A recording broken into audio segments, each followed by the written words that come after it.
ലയോ 14 പാപ്പ ബാല്യത്തിൽ താമസിച്ചിരുന്ന വീട് ഏറ്റെടുക്കാൻ അമേരിക്കൻ സംസ്ഥാനമായ ഇല്ലിനോയിസിലെ ഡോൾട്ടണിലെ വില്ലേജ് കൌൺസിലിന്റെ തീരുമാനം.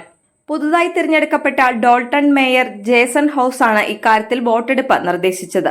തുടർന്ന് ഈ മാസം ആദ്യം നടന്ന പ്രത്യേക ബോർഡ് യോഗത്തിലാണ് ആദ്യത്തെ അമേരിക്കൻ വംശജനായ മാർപ്പാപ്പയായ ലയോ 14 എന്ന റോബർട്ട് ഫ്രാൻസിസ് പ്രവോസ്റ്റിന്റെ ബാല്യകാല വീട് വാങ്ങാൻ വില്ലേജ് കൌൺസിൽ ഏകകണ്ഠമായി തീരുമാനിച്ചത്.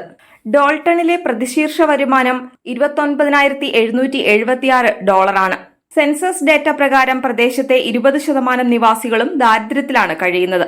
എന്നാൽ പാപ്പയുടെ തെരഞ്ഞെടുപ്പിന് ശേഷം വീട് കാണാൻ ഗ്രാമത്തിനകത്തും പുറത്തും ബസ്സുകൾ നിറയെ ആളുകൾ എത്തുന്നുണ്ടെന്ന് ട്രസ്റ്റി എഡ്വേർഡ് സ്റ്റീവ് പറഞ്ഞു.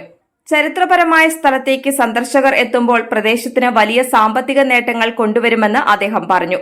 ലോകത്തിലെ മറ്റൊരു സ്ഥലത്തെയും പോലെയുള്ള ഈ ചെറിയ പ്രാന്തപ്രദേശത്തിന് അവസരങ്ങളുടെ ലോകം തുറന്നിരിക്കുകയാണെന്ന് ഡോൾട്ടൺ സിറ്റി അറ്റോർണി ബർട്ട് ഒഡൽസൺ പറഞ്ഞു.